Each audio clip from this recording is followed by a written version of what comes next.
Prelim exam जवळ आली असेल किंवा आता 1-2 दिवसामध्ये असेल, तर तुम्हाला असा प्रश्न पडला असेल, की अजूनही आपला सिलेबस पूर्ण नाही झालाय. तर ही एक्झाम द्यावी का? किंवा देऊन काही फायदा होणार आहे का? किंवा जरी मी नाहीच दिली प्रिलिम्स तर काय फरक पडतोय? त्याचे कुठे मार्क्स पकडले जाणार आहेत? तर असे सगळे प्रश्न तुमच्या मनामध्ये असतील, तर त्याची उत्तरं आजच्या व्हिडिओमध्ये आपण पाहणार आहोत.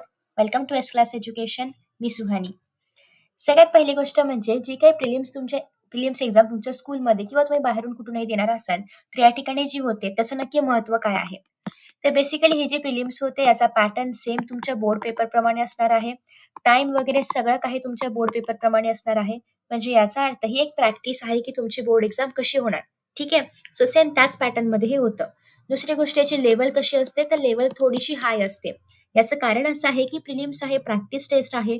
तुम्हाला जर आत्ताच ईझी पेपर दिला, तर तुमचं काय होईल, तुम्हाला असं वाटेल की अरे पेपर तर ईझी होता, आपल्याला सगळं येतंय. पण असं नको व्हायला किंवा एक प्रॉपर लेव्हल मेंटेन केली जावी. त्याच्यामुळे थोडासा पेपर अवघड काढला जातो. त्यासोबतच पेपर त्या पद्धतीने चेक पण केला जातो. म्हणजे मी जेव्हा बऱ्याचदा काही सेमिनार्स घेतले होते, तेव्हा मला कळलं की पेपर खूप टफ येतो म्हणून लोकं प्रिलिम्स एक्झाम नाही देत. किंबहुना पेपरमध्ये मार्क्स कमी पडतील या भीतीने देत नाहीत. पण ती भीती आपल्याला नाही बाळगायची आहे. आपण एक कन्सिडर करायचं की पेपरची लेव्हल हाय असणार आहे. पेपरमध्ये मार्क्स कमी येऊ शकतात. ठीक आहे. त्याच्यामुळे कोणीही असं हे करायचं नाही, डिमोटिव्हेट व्हायचं नाही, की आपल्याला पेपरमध्ये मार्क्स कमी मिळतायत किंवा कमी मिळणार आहेत किंवा पेपर खूपच अवघड जातोय. हे जस्ट प्रॅक्टिससाठी आहे. याच्यासाठी आहे, की तुम्हाला तेवढ्या वेळ बसून, तेवढा तास बसून पेपर लिहिता येतोय का? किंवा पेपरमध्ये टाईम मॅनेजमेंट नक्की जमतंय का? किंवा तुम्हाला तो पेपर लिहिताना अँक्झायटी होणं किंवा या सगळ्या इश्यूज तुम्ही फेस करताय का? किंवा तुम्हाला आन्सर्स आठवतायत का? तुम्ही ब्लँक होताय का? हे सगळं तुम्हाला कळणार आहे आणि सेम सिच्युएशन तुम्हाला इमॅजिन करायची आहे. जेव्हा तुम्ही प्रिलिम्सला बसणार आहात, तेव्हा असं अझ्युम करून बसायचं आहे, की हा माझा बोर्डाचाच पेपर आहे. जेणेकरून तुम्हाला जेव्हा तुम्ही ॲक्चुअल पेपर द्याल, तेव्हा असं वाटायला नको, की हे नवीन आहे. नाही. जर तुम्ही आत्ताच प्रिलिम्स दिलीत, तर तुम्हाला तो एक्सपिरियन्स नवीन नाही वाटणार. ठीक आहे. अगेन सिलेबस कंप्लीट नाही झालाय. ठीक आहे. सगळ्यांचाच किंबहुना मी असं म्हणेन, की कोणाचा सिलेबस आतापर्यंत पूर्ण नाही झालाय. कोणीही असं म्हणणार नाही, की माझा सिलेबस 100% झालाय आणि मला सगळंच येतंय. म्हणजे मला काही असं शिल्लकच नाही, रिव्हिजन पण झाली असं कोणाचं झालं नाहीये. ठीक आहे. सगळे सेम बोटमध्ये आहे. साधारणतः 50% to 75% सिलेबस पूर्ण झाला असेल, तरी पण तुम्ही त्याला कन्सिडर करू शकता, की सिलेबस इनफ आहे सध्याच्या प्रिलिम्समध्ये. ठीक आहे. सो आता तयारी नेमकी कशी करायची आहे आणि तुमचा सिलेबस याच्यापेक्षा कमी झाला असेल, तर अर्थात तुम्हाला थोडी जास्त मेहनत घ्यावी लागणार आहे, कारण सिलेबस खूप बाकी आहे तुमचा. ठीक आहे. पण जर 50-75% च्या आसपास असेल, तर ठीक आहे. तुम्ही पॅरलली सिलेबस पूर्ण करू शकता आणि तुमच्या प्रिलिम्स देऊ शकतात. इव्हन सिलेबस कमी देखील पूर्ण झाला असला, म्हणजे 50 पेक्षा कमी जरी सिलेबस झाला असेल, तरी पण नो इश्यू. तुम्हाला काय करायचं आहे, एक्झाम तरी पण अटेम्प्ट करायची आहे. जे काही प्रश्न तुम्हाला येत असतील सोडवण्याचा प्रयत्न करायचा आहे. कारण ही एक प्रॅक्टिस आहे बोर्ड एक्झामच्या आधी होणारी. ठीक आहे. आफ्टर दॅट नेक्स्ट आहे, की जर तुमचा सिलेबस 50-75% च्या मध्ये झाला असेल, तर तुम्हाला कशा पद्धतीने स्ट्रॅटेजी ठेवायची आहे. सगळ्यात पहिली गोष्ट म्हणजे जो काही सिलेबस झालाय तो आता रिवाईज करायचा आहे. सो प्रिलिम्स एक्झामच्या आधी जर प्रिलिम्स साधारणतः एका वीकमध्ये आहे किंवा अजून एक 2-3 दिवसामध्ये आहे, तर आता नवीन कुठलाही चॅप्टर तुम्हाला नाही लर्न करायचा आहे. ठीक आहे. नवीन काहीच नाही शिकायचंय. जे काही आतापर्यंत केलं आहे ते फक्त रिवाईज करायचंय. कारण आता तुम्ही नवीन काही शिकलात, तर तसंही ते लक्षात नाही राहणार. त्यापेक्षा जे काही आधी झाले ते जर रिवाईज केलं तर तुम्हाला अर्थातच त्याचा बेनिफिट होणार आहे. त्याच्यामुळे रिव्हिजन खूप महत्त्वाची गोष्ट आहे.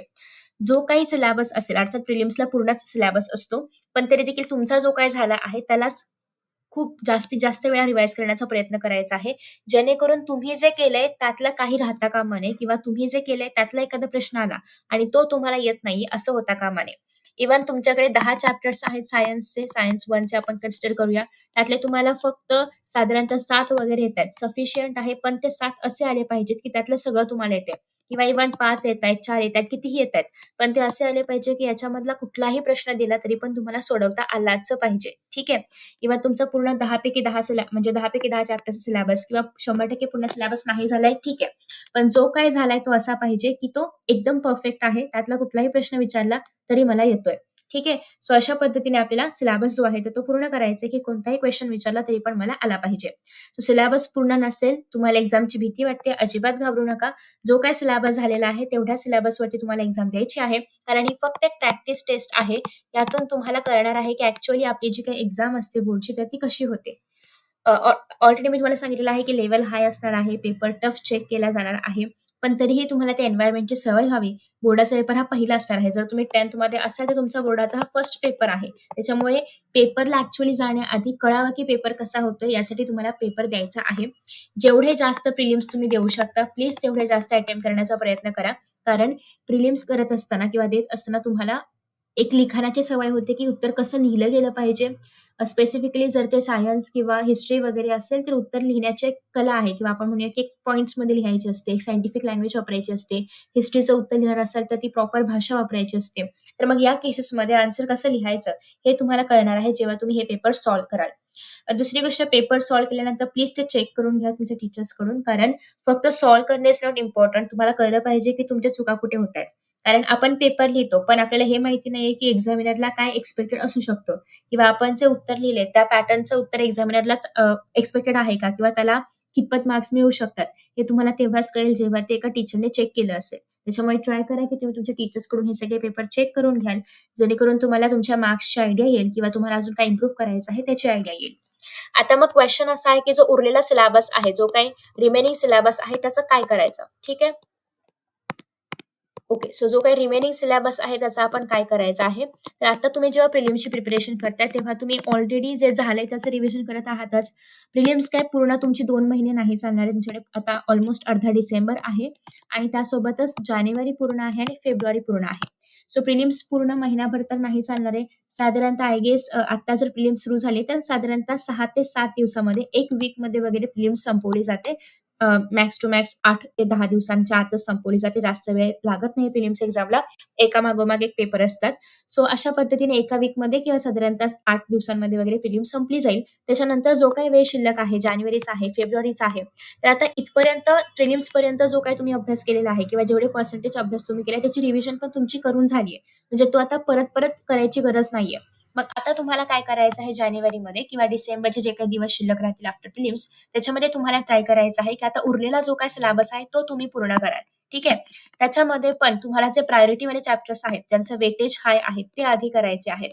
ठीक आहे. मी ऑलरेडी वेटेज सगळ्या चॅप्टर्स अपलोड केले. इव्हन तुम्हाला प्रिलिम्समध्ये टाइम मॅनेजमेंट कळावं किंवा करता यावं यासाठी मी सगळ्या विषयांचे टाइम मॅनेजमेंटचे व्हिडिओज अपलोड केलेले आहेत की कोणत्या क्वेश्चनला किती वेळ द्यायचा आहे. याने बऱ्याच जणांना फायदा होतोय. त्याच्यामुळे प्लीज तुम्ही पण ते व्हिडिओज पहा. जेणेकरून तुम्हाला पण कळेल की कोणत्या चॅप्टरला आय मीन सॉरी कोणत्या क्वेश्चनला किती वेळ दिला पाहिजे, किती लवकर पेपर आपण सॉल्व्ह करू शकतो. जेणेकरून उरलेला वेळ जो आहे तर तो आपण डिफिकल्ट क्वेश्चन्समध्ये किंवा जो नाही आहे ते त्याच्यामध्ये वगैरे लावू शकतो. ठीक आहे. सो टाइम मॅनेजमेंट खूप महत्वाचं आहे. प्लीज ते व्हिडिओज पहा. या सगळ्याच्या लिंक्स तुम्हाला खाली डिस्क्रिप्शन बॉक्समध्ये किंवा कमेंट बॉक्समध्ये पाहायला मिळतील. सो जे हायली वेटेजवाले चॅप्टर्स आहेत त्याच्यावरती मी व्हिडिओ अपलोड केला की कोणत्या चॅप्टरचे किती वेटेज आहे ते तुम्हाला आधी करायचं आहे आणि मग हळूहळू तुम्हाला बाकीच्या चॅप्टर्सकडे जायचं आहे. अगेन कीप इन माइंड की कोणीही प्रिलिम्सला स्किप नाही करायचंय आणि प्रिलिम्स झाल्यानंतर सगळ्यांनी लगेचच हे जो काही सिलेबस केलाय तो सोडून इतर अभ्यास म्हणजे इतर उरलेला सिलेबस करायला सुरुवात करायची आहे. प्रिलिम्सचा अजून एक बेनिफिट आहे की आपण लँग्वेजेसमध्ये जे रायटिंग स्किलचा टॉपिक आहे तो मोस्टली आपण इतका प्रॅक्टिस नाही करत. ठीक आहे. बट प्रिलिम्समध्ये आपल्याला त्याचीही प्रॅक्टिस करता येते. आपल्याला कळतं की आपण ऐन वेळेला किती विचार करू शकतो, किती पटकन आपण आन्सर्स लिहू शकतो, किती पटकन आपण निबंध तयार करू शकतो वगैरे हे सगळं आपल्याला कळतं. त्याच्यामुळे प्रिलिम्स खूप महत्वाचे आहेत. आणि अगेन इव्हन हे प्रिलिम्स झाल्यानंतर सुद्धा मी तुम्हाला ऑलरेडी बाकीच्या व्हिडिओजमध्ये पण खूपदा सांगितलेलं आहे की जे काही टाइम मॅनेजमेंट मी तुम्हाला सांगितलेलं आहे की क्वेश्चन नंबर 1ला 5 मिनिट्स द्यायचे, 2ला 10 मिनिट्स द्यायचे, जे काही असेल ते. तर त्याप्रमाणे इव्हन तुम्ही पूर्णच्या पूर्ण पेपर नाही सॉल्व्ह केला तरी पण तो जो काही क्वेश्चन नंबर 1 आहे तो 5 मिनिट्समध्ये पूर्ण करण्याचा प्रयत्न करा. क्वेश्चन नंबर 2 10 मिनिट्समध्ये करण्याचा प्रयत्न करा. असं सेपरेटली पण तुम्ही ट्राय करू शकता. सो याच्यामुळे काय होणार आहे की तुम्हाला एक सवय लागणार आहे गिवन क्वेश्चन त्या वेळेतच पूर्ण करण्याचा किंवा जी काही डिसाइडेड वेळ आहे त्याच्यामध्ये पूर्ण करण्याचा.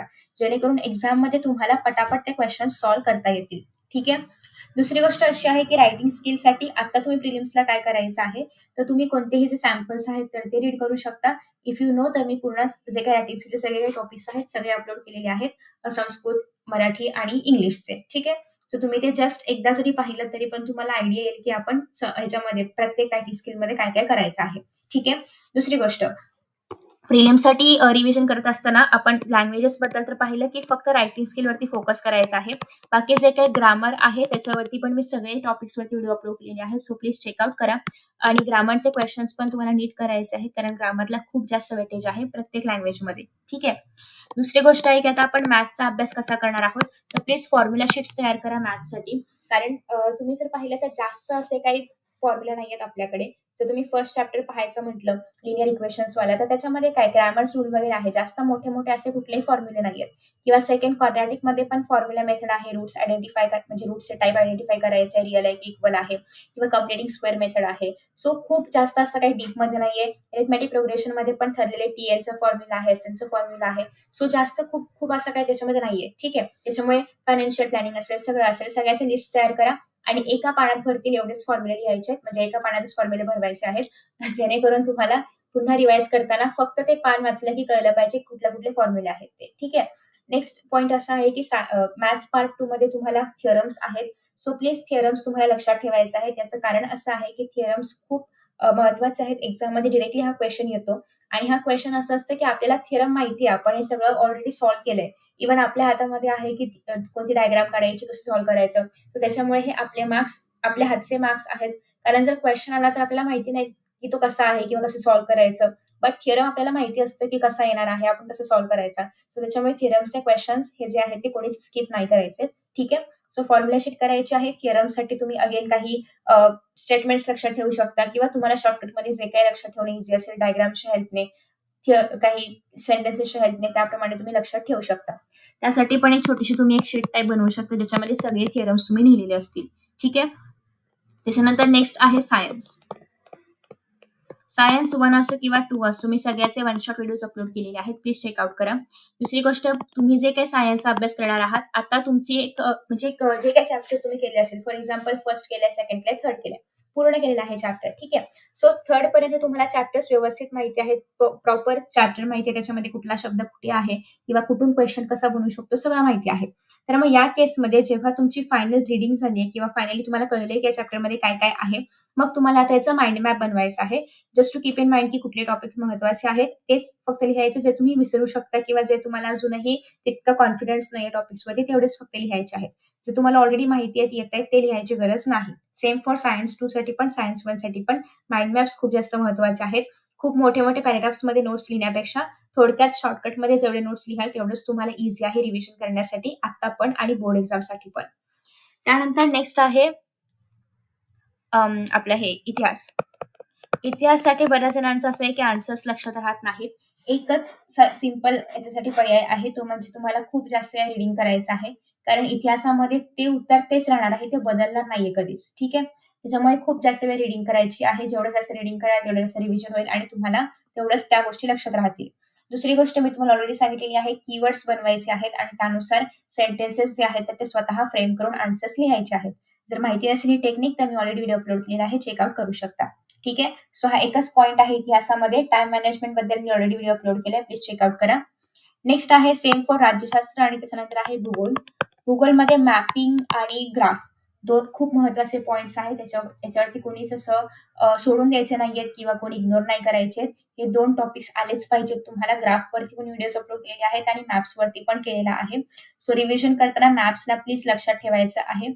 दुसरी गोष्ट अशी आहे की भूगोलामध्ये जे काही मोठे मोठे आन्सर्स आहेत, अगेन तुम्ही जर कंपॅरेटिव्हली स्टडी केलात भारत आणि ब्राझीलचा, तर तुम्हाला त्याचे आन्सर्स लिहिणं खूप इझी जाईल. तुमचा आन्सर जेवढं तुम्ही चांगल्या पद्धतीने प्रेझेंट कराल, तेवढे तुम्हाला चांगले मार्क्स मिळतात. ठीक आहे. सो आय होप की मी सगळ्या गोष्टी कव्हर केलेल्या आहेत. संस्कृत बद्दल टाइम मॅनेजमेंट असेल किंवा कुठले कुठले तक्ते तुम्हाला एक्झाम मध्ये येतात, चार्ट्स कुठले कुठले येतात, तालिका कुठले कुठले येतात, हे सगळ्यावरती व्हिडिओ मी अपलोड केलेला आहे. अभ्यास कसा करायचा, काय करायचं, हे पण सगळं अपलोड केलंय. सो प्लीज चेकआउट करा. आय होप की तुम्हाला एक थोडीफार आयडिया मिळाली असेल की प्रिलिम्सच्या आधी आपण काय काय केलं पाहिजे. सो प्रिलिम्स प्लीज द्या, कोणीही स्किप नाही करायचं आहे. जेवढ्या जास्त प्रिलिम्स तुम्ही देऊ शकता तेवढे देण्याचा प्रयत्न करा. इव्हन प्रिलिम्स झाल्यानंतरही आपल्याकडे जे काही PYQs आहेत, बोर्डाचे ऍक्च्युअल प्रिव्हियस इयर पेपर्स जे आहेत तर ते सॉल्व्ह करायचे आहेत. बऱ्याचशा वेबसाईट्स आहेत. आय गेस टार्गेटची पण वेबसाईट आहे, ज्याच्यावरती सगळे पेपर्स अवेलेबल आहेत PDFच्या फॉर्मॅटमध्ये. सो प्लीज ते पेपर्स चेकआउट करा. आणि आय गेस 2020 की 21 मे बी समथिंग पासून पेपर अवेलेबल आहेत 2024 पर्यंत. आणि प्रत्येक वर्षी एक ऍक्च्युअल बोर्डाची एक्झाम आणि एक रिपीटर्सची बोर्डाची एक्झाम होते. सो असे 2 पेपर प्रत्येक वर्षीचे असतात. त्याच्यामुळे आतापर्यंत तुम्हाला साधारणतः 8 पेपर पाहायला मिळतील आणि तेवढे सफिशियंट आहेत. तेवढे सॉल्व्ह करणं इज लाइक डन, म्हणजे तुमची तयारी पूर्णतः झालेली आहे. त्यामधले मिनिमम 3 पेपर तरी सॉल्व्ह करण्याचा प्रयत्न करा पर सब्जेक्ट, ठीक आहे? आणि बाकी तुम्हाला वेळ असेल तर तुम्ही एक्स्ट्रा पण करू शकता. पण तुम्हाला 3 पेपर तरी सॉल्व्ह करायचे आहेत, ठीक आहे? सो आय होप की तुम्हाला हा व्हिडिओ आवडला असेल, तुम्हाला थोड्याफार आयडियाज मिळाले असतील. अजून मी कोणत्या विषयांवरती व्हिडिओ बनवायला पाहिजे, प्लीज मला खाली कमेंट बॉक्समध्ये सांगा. Thank you so much for watching this video and see you in the next video. Bye.